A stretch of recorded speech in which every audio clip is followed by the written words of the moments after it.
आइए हम लोग मंगलाचरण के लिए सब लोग हाथ जोड़ करके भगवान का ध्यान करते हुए भागवत जी की कथा में प्रवेश करेंगे कि जन्माद्यस्य यतोऽन्वयादितरतस् चार्थे स्वभिज्ञः स्वराट् तेने ब्रह्म हृदय आदिकवये मुह्यन्ति यत् सूरयः तेजो वारिमृदां यथा विनिमयो यत्र त्रिसर्गो मृषा धाम्ना स्वेन सदा निरस्तु कुहकं सत्यं परं धीमहि। भागवत जी के प्रथम श्लोक में भी किनकी वंदना की गई? बोले सत्यम परम धीमहि। यहाँ भी सत्य की वंदना की गई है, सत्य को प्रणाम किया गया। कौन है सत्य? बोले सत्य स्वरूप तो भगवान नारायण हैं। कैसे सिद्ध होगा? तो बोले जन्माद्यस्य यतोऽन्वयादितरतस्। देखिए ये तीनों श्लोक जो मंगलाचरण के हैं बड़े क्लिष्ट हैं, लेकिन आप लोग सरल बैठिए और बड़े ही ध्यान से सुनेंगे तो बड़ा सुंदर आपको अर्थ मिलेगा। क्या कहा? बोले जन्माद्यस्य यतोऽन्वयादितरतस्। कौन है नारायण? बोले जिनका न जन्म होता है, जो जन्म और मृत्यु से परे हैं। जन्माद्यस्य यतोऽन्वयादितरतस्। कैसे हैं? बोले चार्थेषु अभिज्ञः स्वराट हैं। जो परमात्मा कभी 52 अंगुल के बन जाते हैं और वही परमात्मा कभी अपना विराट स्वरूप दिखा देते हैं। बोले वही नारायण। बोले किनकी वंदना हो रही है? लगता है ब्रह्मा जी की वंदना हो रही, वो स्वराट हैं। बोले नहीं, उनकी वंदना नहीं हो रही है। जो ब्रह्मा जी को भी ज्ञान कराते हैं उनकी वंदना हो रही है। वो तो ब्रह्मा जी को भी ज्ञान देने वाले हैं। तेने ब्रह्म हृदय आदि कवये मुह्यन्ति यत् सूरयः। बोले जो परमात्मा मात्र अपने मन में संकल्प कर लेवे तो ब्रह्मा जी को वेद का वेदांत का ज्ञान हो जाए। वो परमात्मा कैसे प्रतीत होते हैं? बोले तेजो वारिमृदां यथा विनिमयो यत्र त्रिसर्गो मृषा। तेज, तेज का मतलब सूर्य। वारी, वारी का मतलब होता है जल। मृदाम, मृदाम का अर्थ होता है भूमि। तेजो वारी मृदाम यथा विनिमयो। जैसे सूर्य की जब किरण भूमि पर पड़ती है तो हम लोग देखते होंगे सड़क पर लग रहा है जैसे आगे जल भरा हुआ है, किंतु वह जल दिख रहा है, वह जल हमें सत्य दिख रहा है, किंतु वह जल असत्य है। वह जल है नहीं किंतु हमें भ्रांति है। तो वह जल दिख रहा है किंतु वस्तुतः में वो जल नहीं है।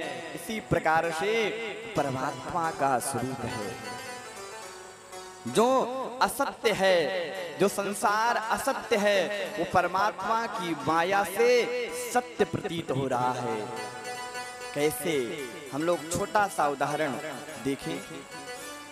रात्रि होता है, रात्रि में प्रत्येक प्राणी सोते हैं और सोते समय सपना देखते हैं। अच्छा, जब सपना देखते हैं तो सपने में कोई डॉक्टर बन गया, कोई इंजीनियर बन गया, कोई राजा बन गया, कोई कुछ बन गया। लेकिन सपने में तो सब कुछ सत्य दिखाई पड़ता है, हर एक वस्तु सत्य होती है। लेकिन जैसे नींद टूटी तो पता चला हो ये तो सब मिथ्या था, ये तो सब असत्य था। इसी प्रकार ये सृष्टि है, ये सृष्टि भी असत्य है, यहाँ कुछ सत्य नहीं है, किंतु भगवान की माया है और इसी माया के कारण सब असत्य दिखाई पड़ रहा है और वह सत्य प्रतीत है। यही बात भगवान शंकर मैया पार्वती से कह रहे हैं कि पार्वती आपको मैं अपना अनुभव बताऊं।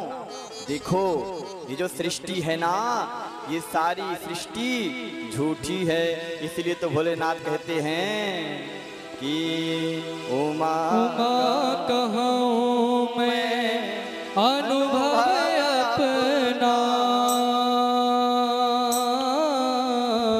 सत हरि भजन जगत सब सपना।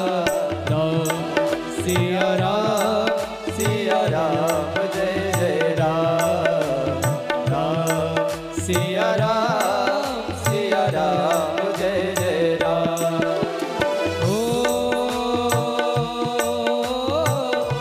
उमा कहूँ मैं अनुभव अपना, सत हरि भजन जगत सब सपना। राम सिया राम जय जय राम, राम सिया राम जय जय राम। भगवान शंकर क्या करें मैया से कि उमा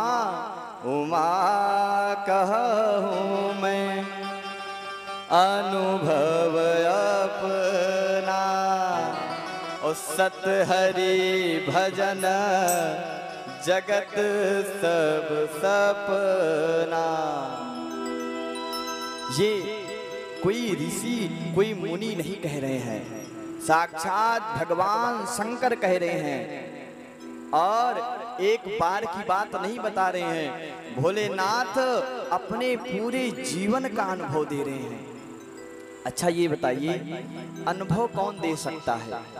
क्या कोई 1 वर्ष का बालक हो वो अपना अनुभव दे पाएगा? अनुभव कहते किसे हैं? बोले अनुभव जो व्यक्ति अपने जीवन में हर एक परिस्थिति को झेला है, जो हर एक परिस्थिति से अपने आप को निकाला है, वही अपना अनुभव दे पाएगा।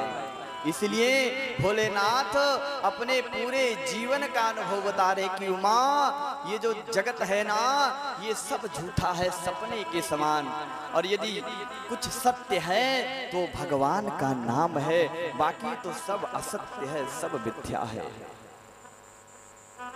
ऐसे सत्यवत परमात्मा की वंदना की गई है।